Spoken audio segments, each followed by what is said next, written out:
वालेकुम। फिज़िक्स में हम लोग बुक 2 जिसका पहला चैप्टर नंबर 11 है हीट, इससे रिलेटेड हम लोग तमाम एमसीक्यूज़ की प्रैक्टिस कर रहे थे और उसे समझ रहे थे। ये इसका लास्ट लेक्चर है और इन तमाम एमसीक्यूज़ पर ये चैप्टर कंप्लीट हो जाता है। ओके, तो इन तमाम एमसीक्यूज़ को भी आप देखें और ये तमाम एमसीक्यूज़ भी आपके प्रीवियस जितने भी पेपर्स हैं, एमडी कैट, ई कैट या आपके बुक में जितने भी इंपॉर्टेंट सेंटेंस हैं उन तमाम से रिलेटेड है और इंशाल्लाह इसी में से एमसीक्यूज़ जो अभी टेस्ट होने वाले हैं मेडिकल कॉलेज के हवाले से या इंजीनियरिंग कॉलेज के हवाले से, इंशाल्लाह इस चैप्टर से अगर कुछ एमसीक्यूज़ आपने देखा तो वो इन्हीं सब में से रिलेटेड होगा। लिहाजा ये तमाम जो 3 लेक्चर्स या 4 लेक्चर्स में चैप्टर नंबर 11 हीट से रिलेटेड आप लोगों को सेंड कर रहा हूँ, इससे आप लोग देखें और समझें, इससे आपको फ़ायदा होगा। ओके, नंबर 1 देखें, the sum of all the energies of the molecules in a substance is called heat energy. ये आपने याद रखना है। Okay, which of the following is correct answer. तो इसमें बहुत सारे ऑप्शन दिए हुए हैं। एक में लिखा हुआ है 1 degree Fahrenheit is equal to 1 degree centigrade, फिर लिखा हुआ है 1 degree Fahrenheit is greater than 1 degree centigrade. तो इसमें बहुत सारे ऑप्शन हैं। अब इन ऑप्शन में एक ऑप्शन ये भी दिया हुआ है कि 1 degree Fahrenheit is less then 1 degree centigrade. तो आपको ये बात याद रखना है कि फ़ारेनहाइट स्केल जो होता है वो सेंटीग्रेड स्केल से क्या होता है, लेस देन होता है। क्यों होता है? क्योंकि अगर आप 0 डिग्री से 100 डिग्री सेंटीग्रेड तक देखें तो 100 लाइनें होती हैं, लेकिन अगर उसी 0 डिग्री से 100 डिग्री सेंटीग्रेड तक में अगर आप फ़ारेनहाइट की लाइनों को देखेंगे तो वो 180 लाइन्स होते हैं। इसका मतलब है कि उसकी लाइनें और छोटी छोटी होंगी। किसकी? फ़ारेनहाइट की। ओके, तो it means Fahrenheit is less than centigrade scale. Okay, next देखें, the efficiency of a Carnot engine depends on. Efficiency of a Carnot engine किस पर डिपेंड करता है? दो चीज़ों पर डिपेंड करता है, the temperature of the source and sink.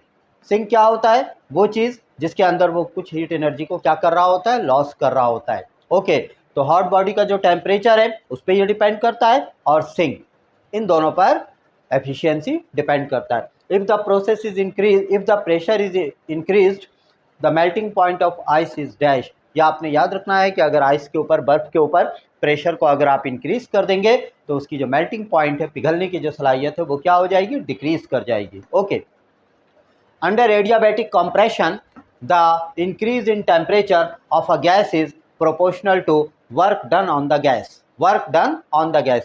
Adiabatic process क्या होता है? एडियाबैटिक प्रोसेस एक ऐसे प्रोसेस को कहते हैं जिसमें हीट एनर्जी ना तो सिस्टम के अंदर इंटर हो सकता है और ना ही सिस्टम से हीट एनर्जी बाहर निकल सकता है। लेकिन यहाँ पर क्या कहा जा रहा है? एडियाबैटिक कॉम्प्रेशन, यानी आपने वर्क डन सिस्टम के ऊपर करना है। इट मीन्स प्रेशर वगैरह आप इंक्रीज कर रहे हैं, तो जब आप सिलेंडर में गैस के मॉलिक्यूल मौजूद हो और उसके ऊपर अगर आप प्रेशर वगैरह इंक्रीज करेंगे तो इट मीन्स आप क्या कर रहे हैं, work done on the system कर रहे हैं। Okay, a sample of an ideal gas occupies a volume V at pressure P and absolute temperature T. The mass of each molecule is m, density of the gas will be। ये एक formula है, ये आपने याद रखना है कि density का फार्मूला क्या होता है, एम पी अपॉन के टी। और अगर आप चाहते हैं कि ये फार्मूला किस तरह आया तो आप देखें, एक फार्मूला है और वो फार्मूला क्या है, P इक्वल टू, बल्कि यहाँ देखिए, P equal to 1/3 rho v bar square. अगर आप इस 3 को यहाँ भेज दें तो रॉ के लिए आप क्या फार्मूला बना सकते हैं, 3p अपॉन, ये 3 यहाँ आ गया p के साथ और ये v स्क्वायर अपॉन में आ जाएगा। इट मीन्स अगर आपको v की वैल्यू मालूम हो तो आप ये रिलेशन मालूम कर सकते हैं। एक रिलेशन आपको पता है कि average kinetic energy half mv square, ये गैस के मॉलिक्यूल के लिए किसके इक्वल होता है, 3/2 kT। तो अगर आप इस 2 को कैंसिल कर दें तो यहाँ से आप v स्क्वायर फाइंड आउट कर सकते हैं, जो कि आपके पास क्या आ जाता है, 3 kT अपॉन m। तो वी स्क्वायर की वैल्यू आपके पास यहाँ से क्या आ रहा है, 3 kT अपॉन m। इस वैल्यू को आप यहाँ पर पुट कर दें तो देखें क्या होता है, 3p अपॉन, इसको आप रख दें 3 kT अपॉन m, 3 कैंसिल कर दें और इसको आप पलट दें, इन्वर्टेड करें, ये m यहाँ डिवाइड हो रहा है, यहाँ जाकर मल्टीप्लाई हो जाएगा। तो इस तरह आपके पास डेंसिटी, जिसको रॉ कहते हैं, इसके लिए एक फार्मूला आ जाएगा, mp अपॉन kT। के क्या चीज है, बोल्ट्जमैन कांस्टेंट, और टी क्या है, absolute temperature of the gas, mass of the gas, and P is the pressure of the gas. Okay, next देखें, the quantity of heat required to raise the temperature of 1 mole of a substance through 1 kelvin is called molar specific heat. अगर यहाँ पर 1 मोल का जिक्र आएगा तो 1 मोल के लिए आप मोलर का लफ्ज़ इस्तेमाल करेंगे, मोलर स्पेसिफिक हीट, इस ऑप्शन पे आपने मार्किंग करना है। और अगर यहाँ पर 1 kg का जिक्र हो तो फिर सिंपली आपने स्पेसिफिक हीट पर मार्किंग करनी है। नेक्स्ट देखें, a system absorbs 2000 joules of heat and delivers 1200 joule of work. एक सिस्टम है जिसे आप एनर्जी दे रहे हैं, कितनी हीट एनर्जी आप उसे सप्लाई कर रहे हैं, 2000। तो इसके लिए आप देखें del Q is given which is 2000 joules. लेकिन आप ये देखें कि ये सिस्टम कुछ एनर्जी को लॉस कर रहा है, कितना लॉस कर रहा है, वाइल लॉसिंग 200 जूल। तो इसको आप माइनस कर दें इस दिए गए एनर्जी में से। तो जब आप इन दोनों को माइनस कर देते हैं तो आपके पास आ जाता है 1800 जूल। ठीक है, तो ये आपके पास क्या है, डेल क्यू। इसके अलावा देखें वर्क डन कितना कर रहा है सिस्टम, 1200 जूल ऑफ वर्क। तो डेल डब्ल्यू आपको कितना दिया हुआ है, 1200 जूल। आपने फाइंड आउट क्या करना है, आपको फाइंड आउट करने के लिए कहा जा रहा है the change in internal energy of the system will be dash. तो चेंज इन इंटरनल एनर्जी के लिए आप फार्मूला लगाएं, चेंज इन इंटरनल एनर्जी को डेल यू कहते हैं और ये किसके इक्वल होता है, del Q minus delta W. What is del Q, del Q is given 1800 minus del W is also given which is 1200 joule. You have to subtract these two values, we get 600 joules.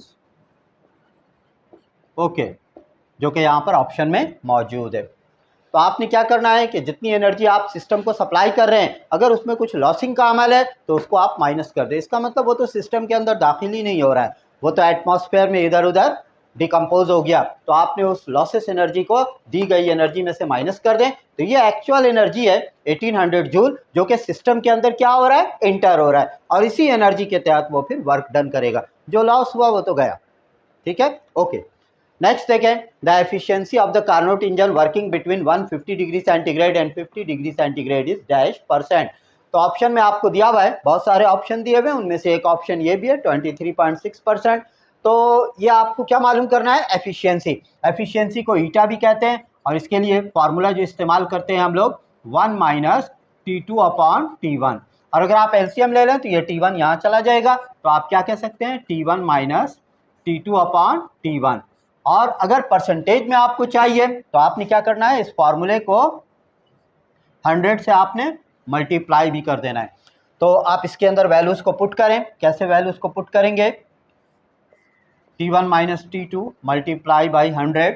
सबसे पहला काम आपने क्या करना है, T1 क्या होता है, हॉट बॉडी के टेम्परेचर को T1 कहते हैं। हॉट बॉडी का टेम्परेचर क्या है, 150 डिग्री सेंटीग्रेड। इसको आप केल्विन में तब्दील करेंगे, 150 में आप प्लस कर दें, कितना प्लस करेंगे आप, 273। तो इस तरह ये हो जाता है 423 माइनस 50 डिग्री सेंटीग्रेड है, इसमें भी आप प्लस कर दें 273, ताकि ये सेंटीग्रेड किस में कन्वर्ट हो जाए, केल्विन में। तो ये हो जाता है 323। अपॉन में क्या दिया हुआ है, हॉट बॉडी का टेम्परेचर T1 जो कि यहाँ पर गिवन है 423, केल्विन वाले वैल्यू को आपने रखना है। ओके, तो आप क्या देखते हैं, इन दोनों को आप माइनस कीजिए, 423 में से 323 को 100/423 फिर मल्टीप्लाई बाई परसेंटेज के लिए 100। ये 100 मल्टीप्लाई होकर हो जाता है 10,000 और डिवाइडेड बाई 423।